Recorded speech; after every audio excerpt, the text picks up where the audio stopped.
होते हैं। आज जो है मैं आपको हिंदी व्याकरण पढ़ाऊंगा। ठीक है, इसमें जो होता है सबसे पहले समझेंगे कि हम व्याकरण होता क्या है, व्याकरण हम क्यों पढ़ते हैं। व्याकरण में बेसिक जो हम आपको सबसे शुरू से स्टार्टिंग पॉइंट से जो चीज पढ़ना चाहिए ग्रामर में, आपको वो पढ़ाऊंगा। सबसे पहले जानते हैं कि ग्रामर जो होता है ये किस किस सब्जेक्ट में होते हैं। तो उस सभी सब्जेक्ट का व्याकरण होते हैं जो हम जिसका कोई भाषा हो, जो भाषा होता है उसका ग्रामर होता है। जैसे उर्दू एक लैंग्वेज है तो इसका ग्रामर होगा, इंग्लिश एक लैंग्वेज है तो इसका ग्रामर होगा, मैथिली, संस्कृत, तो जो जो लैंग्वेज होते हैं उसके व्याकरण होते हैं और जो लैंग्वेज नहीं होते उसके व्याकरण नहीं होते। सबसे पहले हम समझेंगे इसमें पॉइंट कि व्याकरण क्या होता है। सबसे पहले हम समझते हैं पॉइंट व्याकरण।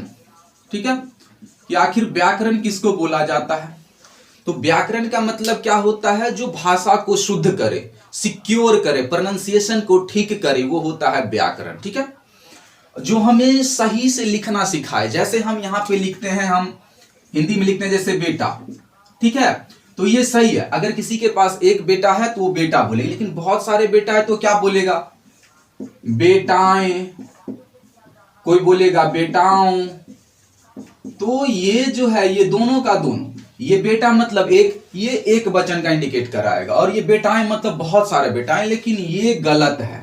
अगर बहुत सारे बेटा है उसका बहुवचन बनाना है, प्लुरल बनाना है, तो हिंदी में क्या होता है, ये बेटा होता है एक वचन, और इसका जो बहुत सारे लड़के हैं किसी के पास तो वो बोलेगा बेटे। बेटे मतलब होता है बहुत सारे। ठीक है, कि उसके पास जो है एक से ज्यादा लड़का है। तो देखिए हमें ग्रामर क्या ठीक करके दिया कि कोई चीज का जो है हमें सही मतलब समझा रहा है, लिखना हमें सही तरीका से सिखा रहा है। ये दोनों अगर हम आप पढ़ते हैं तो लिख देंगे क्या, चलो बेटा है तो बेटाएं बेटाओं कर सकते हैं, लेकिन नहीं, ये एग्जैक्ट है। ठीक है, जैसे हमें लिखना है समिति, ठीक है, समिति, तो समिति ये एक वचन है। अब इसका हमें प्लुरल बना, बहुवचन बनाना है तो क्या बनाएंगे, समितियों, कोई बोलेगा समितियां, ऐसा नहीं है। इसका जो बहुवचन होगा वो होगा समितियां,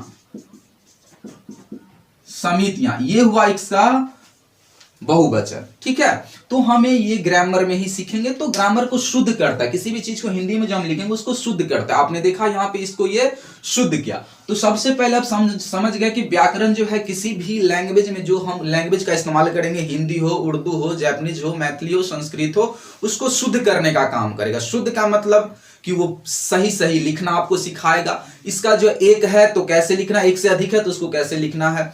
हमें जो होता है नाउन, प्रोनाउन, लिंग, समास, बहुत सारे ग्रामर के पार्ट होते हैं, उसको सारे को हमको रीड करने के बाद हमारा जो होता है भाषा स्ट्रांग हो जाता है, लिखना बोलना हमें आ जाता है। तो आप जो है हमें ग्रामर से वो लाभ होता है। लेकिन हमें जो है अभी समझना है हिंदी व्याकरण क्या होता है, हिंदी व्याकरण क्या होता है, क्योंकि हम हिंदी व्याकरण अभी पढ़ने वाले हैं तो हिंदी व्याकरण समझेंगे।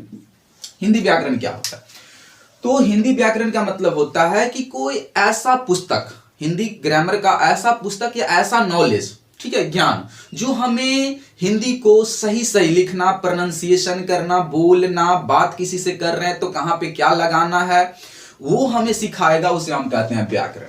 अब व्याकरण में सबसे बेसिक जो पॉइंट होता है वो हम समझेंगे वर्ण, वर्ण को समझेंगे या अक्षर, ये दोनों को हम समझते हैं। बारीकी से आपको जो है स्टेप बाय स्टेप हम समझाएंगे। आपको जो है बेसिक से पैसेंस बना के अंत तक देखना है। वीडियो को जो है शुरू में देख करके जज नहीं कर लीजिए कि वीडियो फालतू होगा, आपके लिए हेल्पफुल होगा। अगर आप जो है सही से ध्यान लगा के वीडियो को देखेंगे तो आपको कुछ नया सीखने को जरूर मिलेगा। आपने जो है वर्ण अक्षर का डिफिनेशन याद कर रखा होगा, आई गॉट इट, मैं मानता हूं, लेकिन जो है आपको फिर से जो है एक बार जरूर देखना चाहिए। देखिए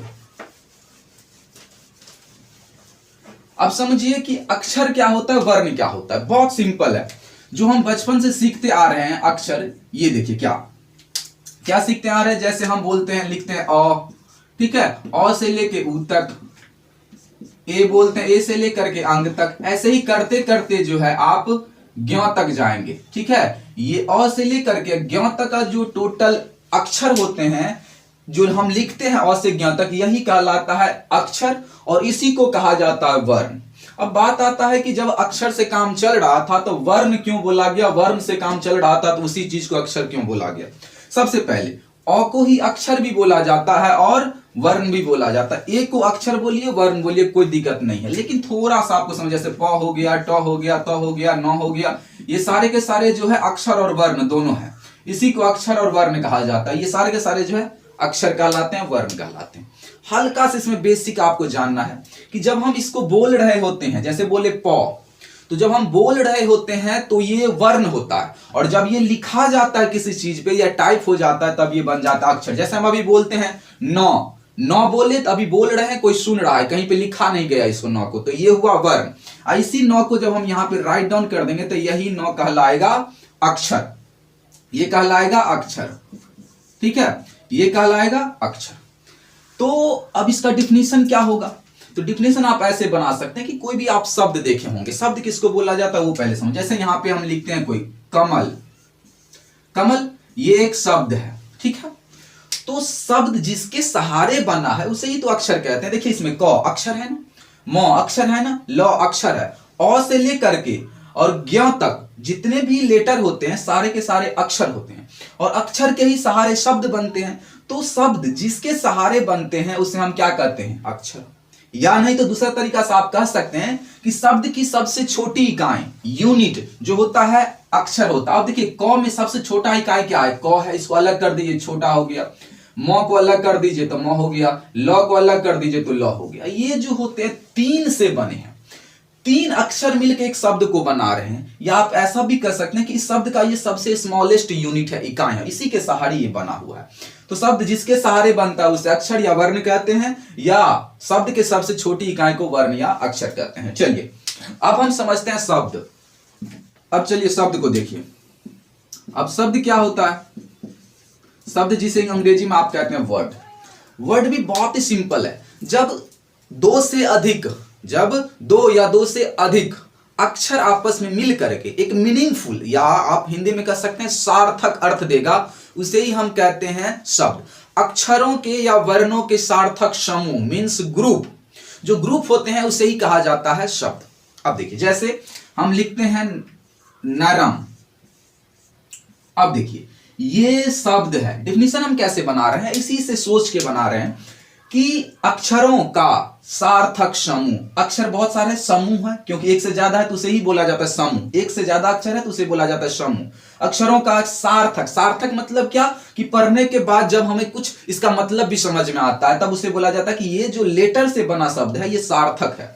जैसे हम इसी को लिख दे र न म। अब देखिए है तो इसी का टोटल अक्षर, लेकिन क्या इसका कोई मतलब होता है? र न म रनम नहीं। तो ये अक्षर का समूह होते हुए भी सार्थक नहीं है, मतलब मीनिंगफुल नहीं है, तो ये शब्द नहीं होगा। ये अक्षरों का सार्थक समूह है क्योंकि नरम मतलब नरम, नरम मतलब मुलायम, इसका अर्थ हो रहा है कुछ, तो ये शब्द है। तो आप डिफिनीशन कह सकते हैं कि अक्षरों या वर्णों के सार्थक समूह को हम शब्द कहते हैं। अगला पॉइंट हम देखिए, वीडियो लंबा होगा, आप जो है आपको लेकिन पूरी नॉलेज मिलेगा। आप देखिए वाक्य क्या होता है? वाक्य, वाक्य जिसे आप अंग्रेजी में कहते हैं सेंटेंस। ये क्या होता है? वाक्य। वाक्य बहुत ही सिंपल होता है। हमने स्टेप स्टेप से समझा है कि व्याकरण क्या होता है, हिंदी व्याकरण क्या होता है, वर्ण क्या होता है, शब्द क्या होता है, वाक्य। अब समझेंगे वाक्य। जिस तरीका से जब दो या दो से अधिक अक्षर मिलकर सार्थक अगर वो है तो शब्द है, उसी तरीका से जब दो या दो से अधिक शब्द मिलकर के कोई सार्थक समूह बनाता है तो वो वाक्य कहलाता है। जैसे यहां पे हम लिखते हैं मैं, जैसे यहां पे लिखते हैं पढ़ाता, यहां पे है हूं, तीन शब्द है, यहां पे मैं है, पढ़ाता है, हूं है, या हूं मैं पढ़ाता। अब देखिए यहां पे इसी को, ये एक शब्द है, ये भी एक शब्द है, और ये भी एक शब्द है, और जो है ये सभी को अब मिला करके हम देखिए, जैसे यहां पे लिखते हैं मैं पढ़ाता हूं।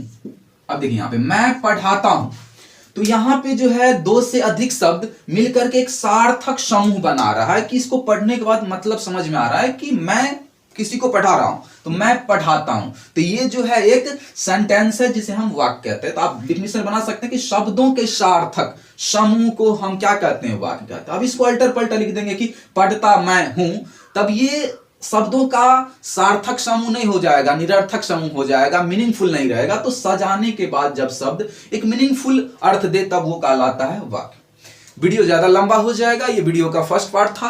अगले पार्ट में आपको जो है वर्ण से रिलेटेड ही मिलेगा, उसमें स्वर वर्ण, व्यंजन वर्ण, उष्म वर्ण, संयुक्त व्यंजन, इसके बाद जो है दीर्घ व्यंजन, लघु व्यंजन, आपको टोटल जो है लेटर से रिलेटेड, वर्ण से रिलेटेड आपको जो है अगले पार्ट में मिलेगा। तो अगर आपको वीडियो समझ में आ रहा है तो आप जो है सब्सक्राइब जरूर कीजिएगा, कमेंट करना नहीं भूलिएगा। Thank you so much.